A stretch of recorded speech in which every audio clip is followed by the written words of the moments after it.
আসসালামু আলাইকুম ওয়া রাহমাতুল্লাহ। ওয়ালাইকুম আসসালাম রহমতুল্লাহ বরকাত। স্যার, আমি ঢাকা থেকে বলছি। জি বলেন।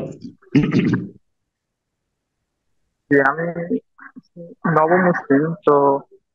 এক প্রায় এক বছরের মতন হয়েছে যে আপনি আমার পরিবার থেকে বিচ্ছিন্ন আর কি।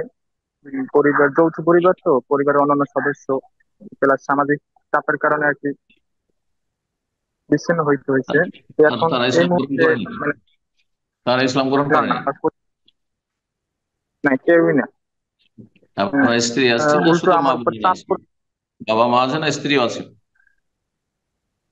না, আমি ব্যাচেলার এবং আমার বাবা মা ভাই বোন আছে। বাবা মা দোয়া করেন তো তাদের হেদায়েতের জন্য।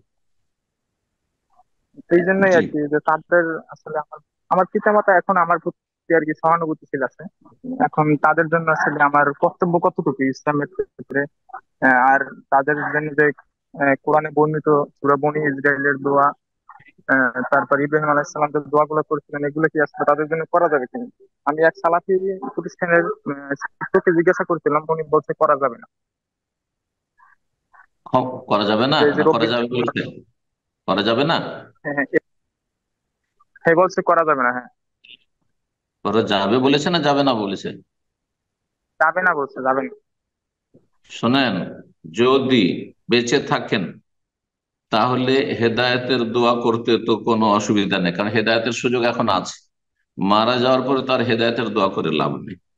আচ্ছা, হেদায়েতের দোয়া ছাড়া যদি কেউ দোয়া করে, আল্লাহ আমার বাবা মাকে মাফ করে দাও, ক্ষমা করে দাও, ক্ষমা আর নিয়ত করবে যে ক্ষমা মানে হেদায়েতের মাধ্যমে ক্ষমা, এমনি তো আল্লাহ ক্ষমাই করবে না কাফের মুশরিক। তো ওয়াগফিরলি আবি ইন্নাহু কানা মিনাদ দাল্লিন, কোরআনে কারিমে রয়েছে ইব্রাহিম ইসলামের দোয়া। যতক্ষণ বেঁচে আছে ওয়াগফিরলি আবি বলা যাবে, কিন্তু মারা যাওয়ার পরে যদি বলেন ওয়াগফিরলি আবি আল্লাহ, রব্বিগফিরলি ওয়ালি ওয়ালিদাই রব্বিরহামহুমা, তখন দোয়া করা যাবে না। আল্লাহ আমার বাবা মায়ের উপর রহম করো, রহম মানে হেদায়েত সবচেয়ে বড় রহমত তার জন্য এখন। সুতরাং রব্বির রহমাকামা রাব্বায়ানি সগীরা এই নিয়ত করবেন যে হেদায়েত সবচেয়ে বড় নিয়ামত। এই নয় যে কুফুর অবস্থায় মারা যাবে তারপর রব্বির রহমা চালিয়ে যাবেন, এটা জায়েজ নেই। তো যিনি বলেছেন যে দোয়া করা যাবে না, কোরআনের দোয়া ভুল বুঝেছেন আসলে। দোয়া কখন করা যাবেন? মিন বাদি মা তাবায়্যানা লাহুম আন্নাহুম আসহাবুল জাহিম, সূরা তওবার আয়াত। আল্লাহ বলছেন মা কানা লিন নবী ওয়াল্লাযীনা আমানু আন ইস্তাগফিরুল মুশরিকিন। হ্যাঁ, মুমিন নবীর জন্য জায়েজ নয়, আর সাহাবায়ে কেরামদের জন্য জায়েজ নাই, কোন মুমিনের মানাতের জন্য জায়েজ নাই যে কাফের মুশরিকের জন্য ক্ষমা প্রার্থনা করবে। কখন? কখন ক্ষমা প্রার্থনা করা যাবে না? মিন বাদি মা তাবায়্যানা লাহুম, যখন সুস্পষ্ট ক্লিয়ার হয়ে গেল যে তারা জাহান্নামী। তো আপনার বাবা মা জাহান্নামী না জান্নাতি এখন তো ক্লিয়ার হয়নি, হেদায়েত হয়ে যেতে পারে এক্ষুনি, কালকে, 10 বছর পরে বেঁচে থাকা অবস্থায়।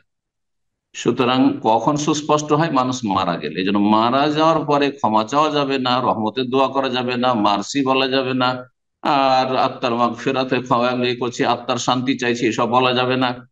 আর জান্নাত চাওয়া যাবে না, জাহান্নাম থেকে রক্ষা চাওয়া যাবে না। তখন চুপ থাকতে হবে। বোঝা গেছে?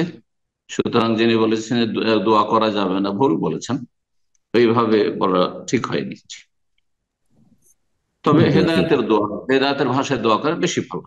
হেদায়েতের ভাষায় দোয়া করেন বেশি ভালো, তাহলে মানুষ ভুল বুঝবে না, কিন্তু অসুবিধা নেই। আমি ক্ষমা চাইলাম, রহমত চাইলাম, মানে হেদায়েত। হেদায়েত ছাড়া তো রহমতই হবে না, ক্ষমাই হবে না। কোনো অসুবিধা নেই। বারাকাল্লাহ ফিক।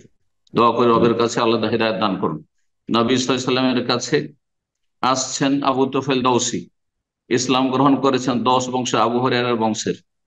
আর সর্বশেষ সাহাবী তিনি ইন্তেকাল করেছেন। তিনি বলছেন ইয়া রাসূলুল্লাহ, আমার বংশকে ইসলামের দিকে ডাকলাম, কিন্তু একটি লোক ইসলাম গ্রহণ করে, কট্টর সব গোঁড়া। তো তাদের জন্য ধ্বংসের দোয়া করেন, যে আল্লাহ তাদেরকে ধ্বংস করে দিক সব।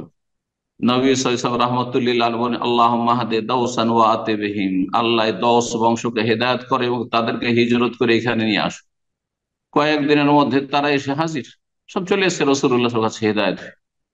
এই জন্য ধ্বংসের দোয়া করবেন না কাফেরের জন্য, অসৎ লোকের জন্য, পাপীদের জন্য, জালেমদের জন্য, তার জন্য হেদায়েতের দোয়া করেন। এটা হচ্ছে রহমতুল্লিল আলমিন, বিশ্বজাহানের রহমত, মোহাম্মদ সাল্লাল্লাহু আলাইহি ওয়াসাল্লামের আদর্শ এবং উত্তম চরিত্র। আল্লাহ তৌফিক দান।